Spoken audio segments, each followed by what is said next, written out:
Sain noin kuukausi sitten tämän Laovan 100-millisen makron testiin Laovan maahantuojalta Focalta ja täytyy sanoa, että tämä on ollut kyllä erinomaisen hyvä linssi. Olen kuvannut täällä videoita ja valokuvia.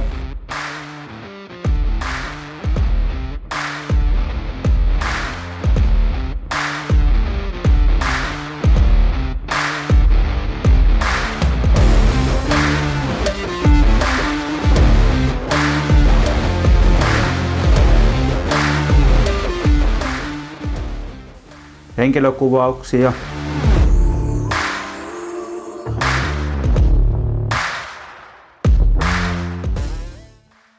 Tuotekuvauksia.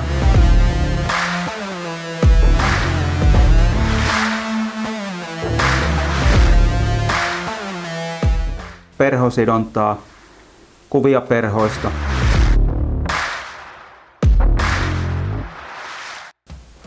Voisi sanoa, että noin 90% kuukauden kuvauksista on kuvannut tällä 100-millisellä makrolla ja Laovan makrolla ja tulokset, jälki on ollut kyllä tosi hyvää ja jos on ollut jotain pientä parannettavaa kontrastissa tai muussa, niin ne on ollut kyllä helppo sitten siellä editoinnissa säätää kohille. Eli on ollut tosi tyytyväinen tuohon linssiin ja miettinyt, että voisiko sitä jotenkin parantaa, onko siinä niin parantamisen mahdollisuuksia.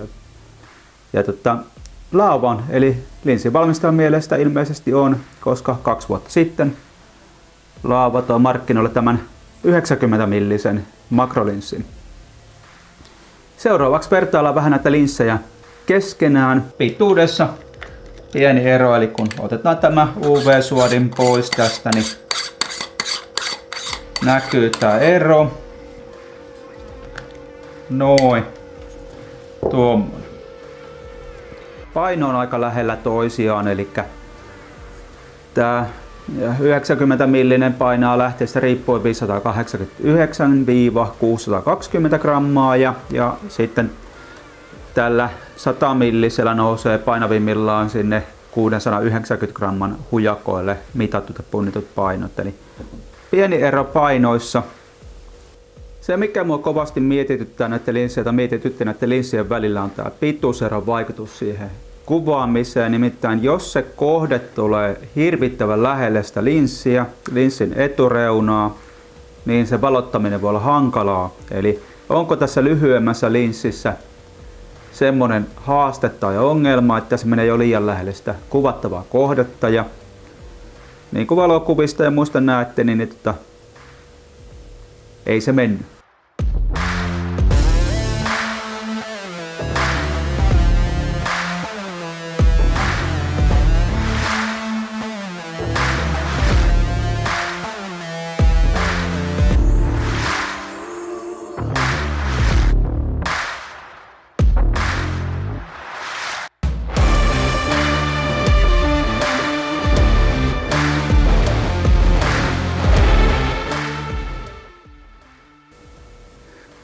Eli näissä on ainoastaan semmoinen 4-5 milliä eroa siinä lähimmässä kuvausetäisyydessä. Toinen asia, mikä mietitytti, niin on tämä kuvaussuhde. Kummassakin on mainittu, että se on 2:1, mutta onko se prikulleen sama näissä, niin kyllä se on hyvin lähellä toisiaan. Eli siinäkään ei eroa. Yksi iso ero on tässä tai linssun etuosan rakenteessa. Nyt tämä 100-millisessä on tuo linssi tuolla syvällä sisällä. Ja tämän kanssa suositellaankin ehdottomasti käytettäväksi UV-filtteriä, ettei mene mitään pölyä ja kosteutta sinne sisälle.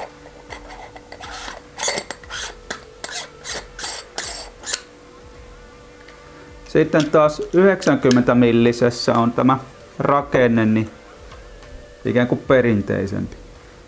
Eli tässäkin tietty on hyvä pitää pöly- ja kosteussuojana UV-filtteriä tai lasifiltteriä. Nämähän ei ole kunnolla vesisuojattuja, niin se on hyvä tässäkin ottaa huomioon, mutta tässä se ei ole niin pakollista kuin tässä toisessa.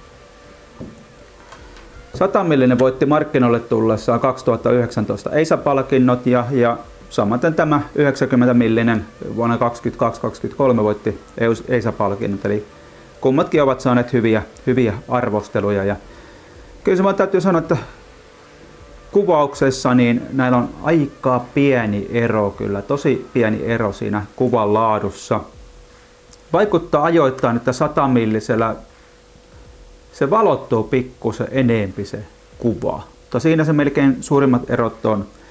No sitten 100 millisen tarkennuksen säätöalue on 155-160 astetta ja 90 millisessä se on noin 210 astetta. Ja se on osoittautunut kuitenkin olevan pieni etu. 100 milliselläkin se tarkennus kohteeseen on hyvin helppoa, mutta tällä 90 millisellä se on vielä helpompaa ja vielä varmemmin hallussa. Sitten semmonen disclaimeri. Kukaan ei ole pyytänyt sanomaan minua tässä videolla yhtään mitään, eikä myöskään kieltänyt sanomaan mitään. Eli kaikki mitä kerron näistä linsseistä, kaikki ajatukset ja kokemukset, niin on täysin puhtaasti omia ajatuksia. En ole myöskään saanut rahaa näiden linssien esittelystä.